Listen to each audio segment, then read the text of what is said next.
देखिए, आज प्रोटेस्ट नहीं है, एक जनसभा है और इसके अंदर हमारी पार्टी के नेशनल कन्वीनर अरविंद केजरीवाल जी हैं, मान साहब हैं, पंजाब के चीफ मिनिस्टर, हमारी गोवा की, गुजरात की लीडरशिप है और यहाँ से हम अपने कार्यकर्ता को और जनता को एक मैसेज देंगे, खास तौर पे अरविंद केजरीवाल जी देंगे।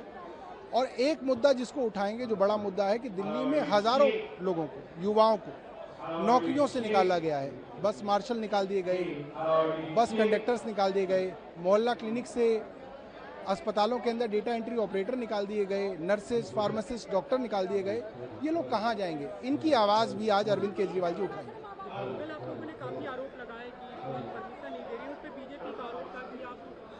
आप अपने कैमरे को दिखाइए। एलईडी जो है 1/4 लगने दी पुलिस ने। खुद डीसीपी ने यहाँ पे आके हमारे एलईडी वाले को धमकाया और हमारी एलईडी पूरी नहीं लगने दी। देखिए, बैकड्रॉप भी आधा इसलिए लगाया क्योंकि आनंद फानन में कहीं का बैकड्रॉप आके हमने लगाया। हमारी कुर्सियां तक पुलिस आधी उठा के ले गई। हमारे पास वीडियोज हैं। क्यों? क्योंकि भारतीय जनता पार्टी की रैलियों के अंदर इनको सफाई कर्मचारी बुलाने पड़ते हैं, लोग नहीं आते। इनको अब धर्म के नाम पे हिंदू सम्मेलन करने पड़ रहे हैं क्योंकि इनके नाम से लोग आते नहीं।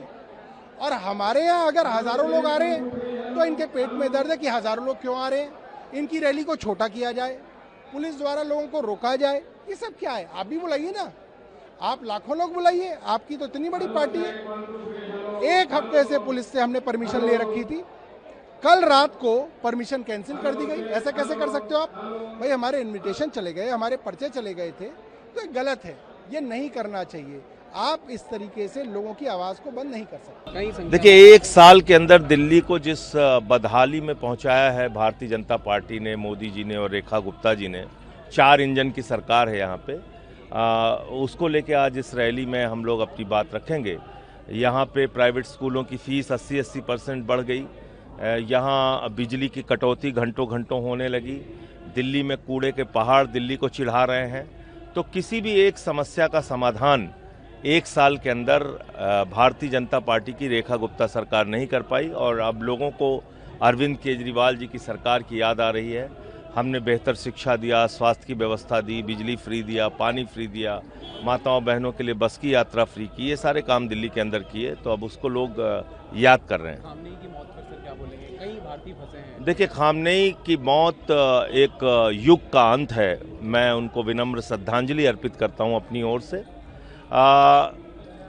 ऐसे समय में मोदी जी की खामोशी बहुत बड़े सवाल खड़े करती है। आपकी विदेश नीति क्या है? ईरान वो देश है जो पाकिस्तान के खिलाफ हमारे साथ खड़ा हुआ, उसने पाकिस्तान के खिलाफ वोट किया। अमेरिका वो देश है जो कहता आई लव पाकिस्तान। ये बुनियादी अंतर है जिसको हम समझ नहीं पा रहे हैं। उसने हमारे देश को सस्ता तेल उपलब्ध कराया।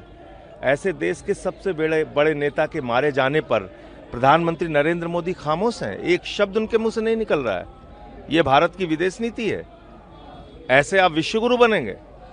आज जिस वैश्विक तानाशाह के रूप में अमेरिका उभर रहा है और अमेरिका और इजराइल का जो आतंक पूरे दुनिया में फैल रहा है, ये हमारे लिए और दुनिया के लिए बहुत खतरनाक होगा। हम सब ने देखा है कि किस तरह से बीजेपी ने और प्रधानमंत्री नरेंद्र मोदी जी ने अरविंद केजरीवाल जी और आम आदमी पार्टी के खिलाफ षड्यंत्र किया। किस तरह झूठे आरोप लगाए गए, किस तरह झूठे केस किए गए, बिना किसी सबूत को उनको जेल में डाला गया। ये अत्याचार पूरा देश देख रहा है। लेकिन मोदी जी ने अत्याचार सिर्फ अरविंद केजरीवाल के साथ नहीं किया, सिर्फ आम आदमी पार्टी के साथ नहीं किया। आज दिल्ली वाले भी इस अत्याचार के भुक्तभोगी हो रहे हैं। जो 10,000 बस मार्शल जिनको नौकरी से निकाला गया, जो हजारों मोहल्ला क्लिनिक में काम करने वाले कर्मचारी जिनको नौकरी से निकाला गया, वो ओपीडी पे बैठने वाले, पर्ची बनाने वाले डेटा एंट्री ऑपरेटर्स, वो डीटीसी के बस कंडक्टर और ड्राइवर, वो भी मोदी जी के अत्याचार के शिकार हैं। और आज अरविंद केजरीवाल जी यहाँ पर सब लोगों को संबोधित करेंगे कि अब समय आ गया है मोदी जी की तानाशाही और अमित शाह की तानाशाही के खिलाफ आवाज उठाएं। आज जंतर मंतर पर दिल्ली के उन कर्मचारियों का जो डीटीसी में कॉन्ट्रैक्ट पे काम कर रहे थे, जो बस मार्शल की नौकरी कर रहे थे, जो मोहल्ला क्लिनिक में काम कर रहे थे, जिनसे भारतीय जनता पार्टी की सरकार ने वादा किया था कि उनको पक्की नौकरी देंगे, अब पक्की तो छोड़ो, उनकी कच्ची नौकरी छीनकर उनको बेरोजगार करने का काम भारतीय जनता पार्टी की सरकार ने, रेखा गुप्ता सरकार ने दिल्ली में करने का काम किया है। लेकिन आज उनके हक और न्याय की आवाज उठाने के लिए दिल्ली के बेटे अरविंद केजरीवाल जी आज जंतर मंतर पर आ रहे हैं, उनकी आवाज बुलंद करेंगे। और ये जंतर मंतर वो पावन धरती है जहां न्याय के संघर्ष की आवाज बुलंद आम आदमी पार्टी हमेशा करती आई है। और आज ये न्याय और संघर्ष की आवाज उन डीटीसी कर्मचारियों के लिए, उन बस मार्शलों के लिए, उन मोहल्ला क्लिनिक के स्टाफ के लिए, उन डेटा एंट्री ऑपरेटर के लिए, उन तमाम दिल्ली के स्टाफ के लिए उनको निकाला गया, उनके लिए आवाज अरविंद केजरीवाल बुलंद करेंगे और सच्चाई की जीत होगी। उन लोगों को रोजगार मिलेगा, उनको न्याय मिलेगा और एक गूंगी बहरी सरकार के कानों तक आवाज पहुंचेगी। देखिए, दिल्ली के अंदर भारतीय जनता पार्टी ने षड्यंत्र करके आम आदमी पार्टी के नेताओं को बदनाम करने के लिए, पार्टी को तोड़ने के लिए जो सारा जाल बुना था वो टूट चुका है। अदालत ने सभी लोगों को दोषमुक्त साबित किया। आज 1 साल हो गया दिल्ली में भाजपा की सरकार, पूरी दिल्ली त्राही त्राही कर रही है, चारों तरफ लोग परेशान हैं। आज दिल्ली के लोग अरविंद केजरीवाल जी और पूरे मनीष सिसोदिया जी, पूरे नेताओं के दोष मुक्त होने पर और जो 1 साल की तबाही है उसके विरोध में आज जंतर मंतर पर इकट्ठा हो रहे हैं। जंतर मंतर से आज भारतीय जनता पार्टी के इस षड्यंत्र के खिलाफ और जो लोगों की लड़ाई है उसको आगे बढ़ाने की आवाज अरविंद केजरीवाल जी।